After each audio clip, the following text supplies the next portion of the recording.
Usa patay unom ang angol sa karambola sa National Highway sa Sitio Cuadra, Barangay Lagtang, Talisay City niadtong Sabado sa gabi. Ang live report ni Femari Dumabo. Fem?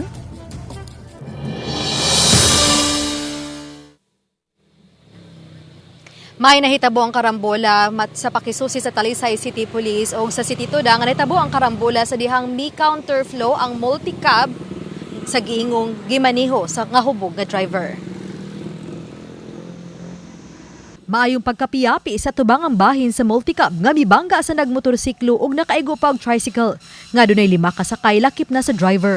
Mato ni Joy Tumulak nga sa pakisusi gikan sa bukirang bahin sa Talisay City padung sa tabunok ang driver sa multicab. Samtang ang motorsiklo ug tricycle nga gikabangga niini ang gikan sa tabunok padung sa Lagtang. Gingong mi-overtake ang multicab sa gisundan nga motorsiklo ug mi counterflow na ug mitipas na sa pikas nga lane.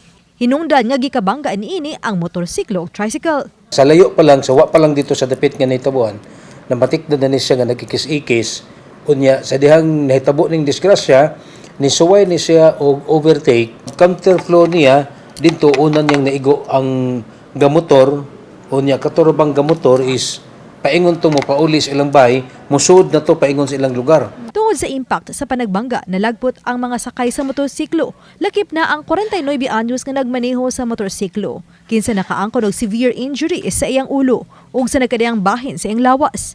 Mihatod kini sa iyang kamatayon. Naangol usab ang iyang asawa. Samtang nakaangkon usab og mga minor injuries ang mga sakay sa tricycle. Mupasaka og kasong reckless imprudence resulting to homicide, physical injuries, and damage to properties ang pamilya sa biktima, batok sa driver sa multicab. Kung ma-file dyan may case good, bahala na sa ilang settlement. Sa di dyan may mukhang good. May kinabuhi. O, kinabuhi mo gilang gikon. Okay lang ta ka ng mismo baron akong papa baron ni kawat og lane, ana, kay maingon mi nga sa masong papa niya.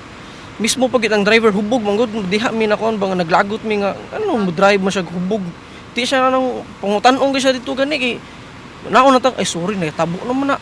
Mato di Tumulak, miangkon kaniya ang driver sa multicab nga nakainom og ilim nung makahubog ni adtong tungura. Matod pa niya nga wa gid siya makabantay nga nakatabok na sa pikas lane.